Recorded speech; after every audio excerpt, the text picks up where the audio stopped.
My name is Dale, and this is the scar that reminds me how I nearly lost my leg.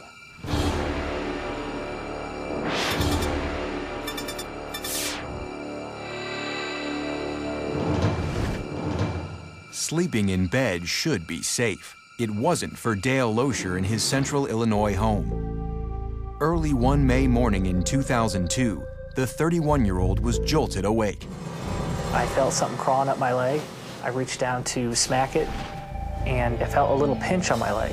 I heard him slap it, and it startled me. What is it? He said, I got bit. And I said, what'd you get bit by? And he goes, oh my gosh, it's a spider.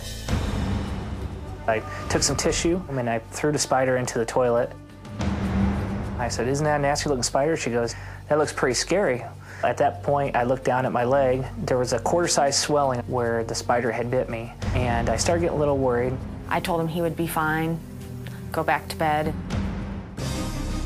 When Megan returned home after work 8 hours later, Dale's condition had worsened. Are you okay? It was obvious that he was in pain. Should we go to the hospital? It was about 9 to 12 inches of swelling. You could see where the fang marks were. I was really getting worried about that. At a nearby clinic, Dale's bite did not concern the attending doctor. He was given antibiotics and sent home. 24 hours later, the swelling had grown and Dale was in agony. The couple raced to another hospital. You okay, buddy? This time, the staff immediately recognized that Dale was in serious trouble. It was dramatically getting worse right in front of our eyes. It started out about the size of your fist, and pretty soon it's almost the size of a football. He said, this needs to be operated on right away or we're gonna lose this leg. Dale had been bitten by the extremely venomous Brown Recluse spider. They live primarily in the south-central Midwest states. Bites are rare but very painful because of a powerful toxin that eats through human flesh. The venom was rapidly destroying Dale's leg tissue and threatening to spread further. We're going to get the surgeon to look at you shortly, okay? Whatever evil toxins are in there, we can go deep into surrounding tissues. Unfortunately, this type of infection, especially if it gets secondarily infected with other bacteria, can lead to death in normal, healthy people. Dale was sped into emergency surgery. Even as the surgeons raced to remove infected tissue and save his life, they were unsure if they could save his leg. If the disease process itself and the infection really spread within the layers of the muscle, that then becomes a life-threatening infection. And between life-threatening and limb-threatening, unfortunately, the limb always loses. For 2 hours, Dr. Gupta carefully cut away dead tissue and drained the toxic venom. After the surgery, Dale woke in good spirits.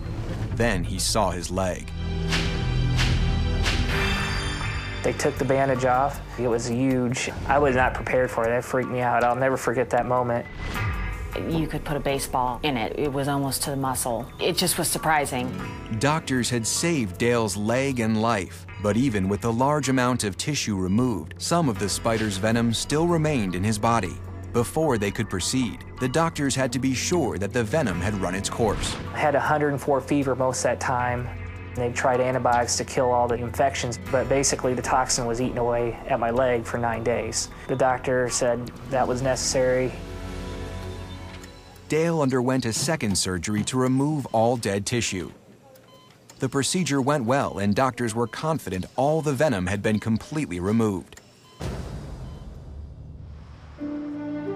It took 2 slow and painful months for Dale to make a full recovery. He was extremely lucky. If his operation had come just a few hours later, he would have faced a much grimmer outcome. There's a pretty good likelihood that that infection would have spread deeply, and we would have had to take the leg, and potentially it could have led to him losing his life. I look at it and remember the experience and try to pass the experience on to others so that they will be able to look out for the spider.